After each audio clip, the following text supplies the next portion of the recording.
हरे कृष्णा, राधे राधे। साल 2024 में राधा अष्टमी 11 सितंबर 2024 दिन बुधवार को मनाई जाएगी। भाद्रपद माह के शुक्ल पक्ष की अष्टमी को राधा रानी का प्राकट्य हुआ था, इसलिए इस तिथि को राधा अष्टमी के रूप में मनाया जाता है।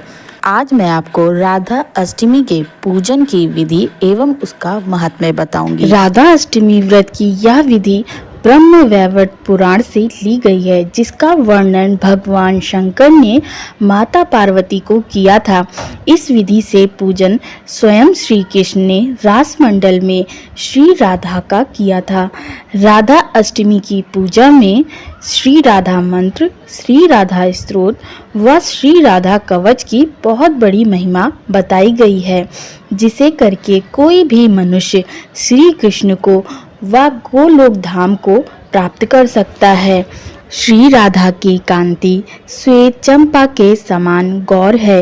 वे अपने अंगों में करोड़ों चंद्रमाओं के समान मनोहर कांति धारण की हैं। वे भक्तों पर अनुग्रह करने के लिए व्याकुल रहती हैं। सूर्य प्रभा की प्रतिमा रूप कपोल युगल से वे सुशोभित हैं।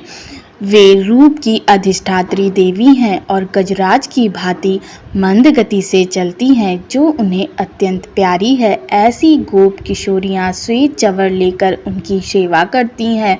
कस्तूरी की बिंदी, चंदन के बिंदु और सिंदूर की टीकी से उनका मनोहर सीमंत का निम्र भाग अत्यंत उद्दीप्त दिखाई देता है। रास में रासेश्वर के सहित विराजित रासेश्वरी राधिका का मैं भजन करता हूँ।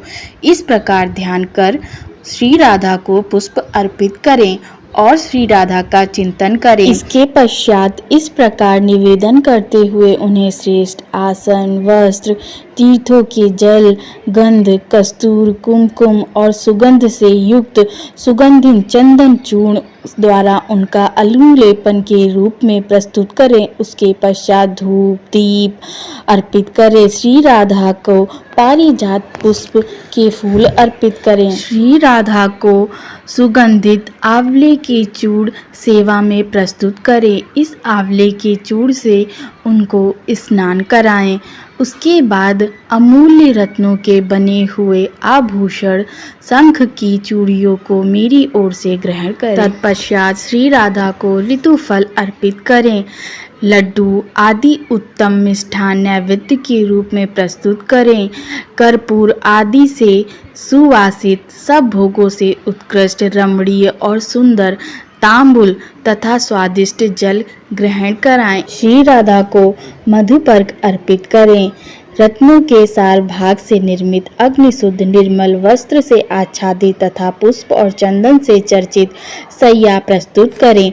इस प्रकार श्री राधा का सम्यक पूजन करके उनके लिए 3 बार पुष्पांजलि दें तथा देवी की 8 नायिकाओं का, जो उनकी परम प्रिया परिचर्काएं हैं, यत्न पूर्वक भक्ति भाव से पंचोपचार द्वारा पूजन करें। पूर्व दिशा में मालवती, अग्निकोण में माधवी, दक्षिण में रत्नमाला, नैऋत्य कोण में सुशीला, पश्चिम में शशिकला, वैभव कोण में पारिजाता, उत्तर में पद्मावती तथा ईशान कोण में सुंदरी की पूजा करें। व्रती पुरुष व्रत काल में जूही, मालती और कमलों की माला श्री राधा को अर्पित करें। के पश्चात श्री राधा की इस प्रकार स्तुति करें। श्री राधे, आप जगत जननी सनातनी विष्णु माया हो। श्री कृष्ण के प्राणों की अधिष्ठात्री देवी तथा उन्हें प्राणों से भी अधिक प्यारी हो। शुभ स्वरूपा हो। कृष्ण प्रेममयी शक्ति तथा कृष्ण सौभाग्य रूपणी हो। श्री कृष्ण की भक्ति प्रदान करने वाली मंगलदायिनी राधे, तुम्हें नमस्कार है। आज मेरा जन्म सफल है। आज मेरा जीवन सार्थक हुआ, क्योंकि श्री कृष्ण ने जिसकी पूजा की है वही देवी आज मेरे द्वारा पूजित हुई हैं।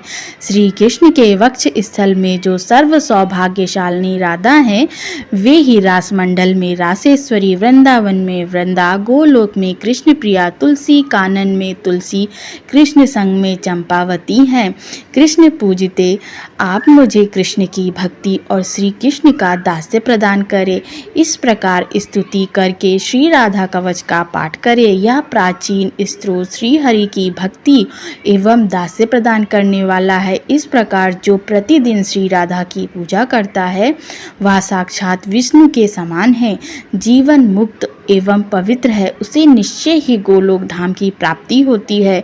जो प्रतिवर्ष कार्तिक की पूर्णिमा को इसी क्रम से श्री राधा की पूजा करता है वह राजसूय यज्ञ के फल का भागी होता है, इस लोक में उत्तम ऐश्वर्य से संपन्न एवं पुण्यवान होता है और अंत में सब पापों से मुक्त हो श्री कृष्ण के धाम में जाता है।